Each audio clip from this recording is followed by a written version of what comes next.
Your dog has their own bed. Orthopedic memory foam, $89 on Amazon. They've never used it.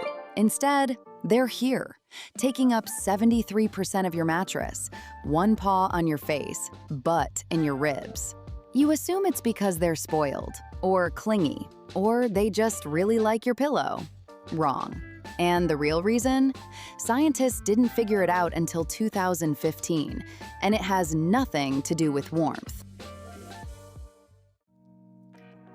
What your dog is doing right now, every single night, is one of the most profound expressions of trust that exists between two species on this planet.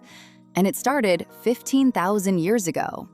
I'm going to show you what the science actually says, not the cute Instagram caption version, the real version.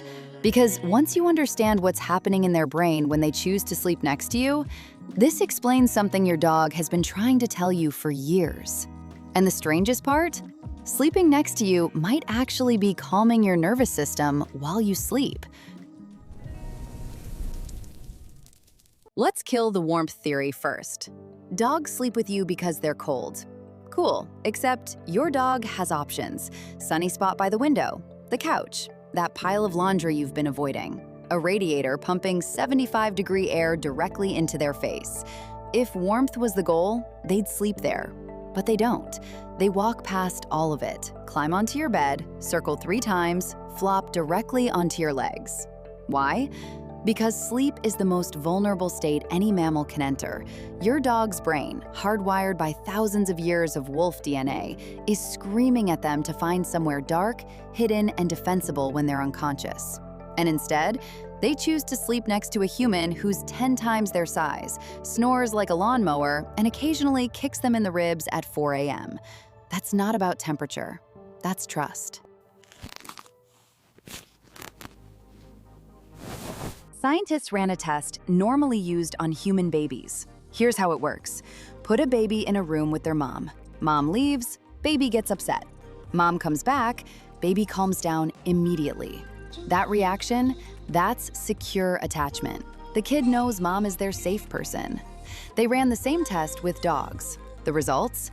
Dogs form attachment bonds with their owners that are functionally identical to the bonds between a human infant and their mother. Same proximity-seeking behavior, same distress when separated, same instant calm when reunited. 61% of dogs tested showed secure attachment. That's almost exactly the same rate found in human toddlers. When your dog sleeps beside you, they're not being needy. They're seeking closeness to their safe person at the moment of greatest vulnerability. They're saying, "You're the safest thing in my world."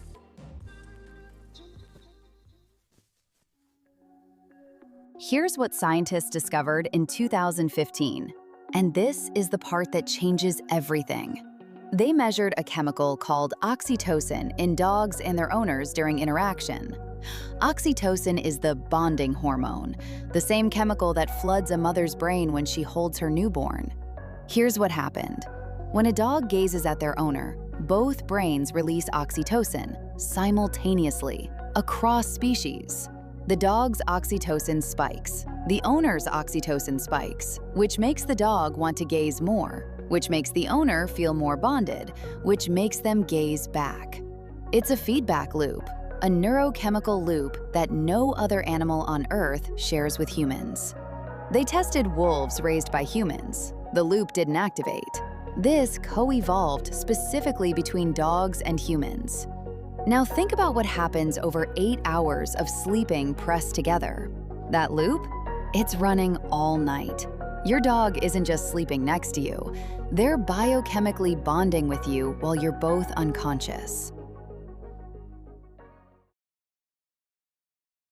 This relationship didn't happen by accident.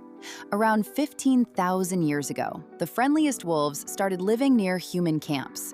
The ones that were comfortable around people survived better. Over thousands of years, those animals slowly became dogs.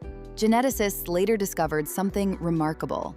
Dogs carry mutations linked to human-directed friendliness and contact seeking. Wolves don't have them.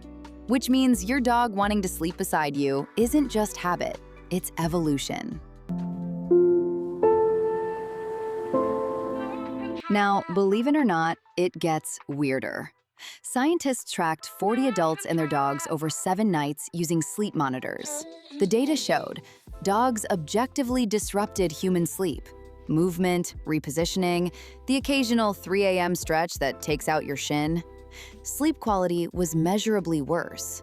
And yet, almost every participant reported feeling more comfortable, more secure, and more rested when their dog was in the room.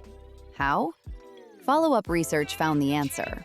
Owners were waking up briefly every time the dog moved, but they almost never remembered it in the morning. The physical interruptions were real, but the psychological benefit of sleeping beside a trusted companion was stronger than the disruption. Because here's the thing, we spent most of human history sleeping in groups. The isolated solo bedroom? That's new, maybe 200 years old. For 200,000 years before that, humans slept together, in family groups, in tribes. Maybe your dog isn't ruining your sleep. Maybe they're restoring something more ancient than sleep hygiene. So the next time you wake up with 6 inches of mattress and a dog sprawled across your torso, remember what's actually happening. Your dog chose you, not the couch, not their $89 orthopedic bed. You. Because 15,000 years of evolution, a neurochemical feedback loop, and an attachment system that mirrors a parent and child, all of it says the same thing. Sleeping beside you is the safest place in their world. And the science says it might be doing something for you, too. Have a great day.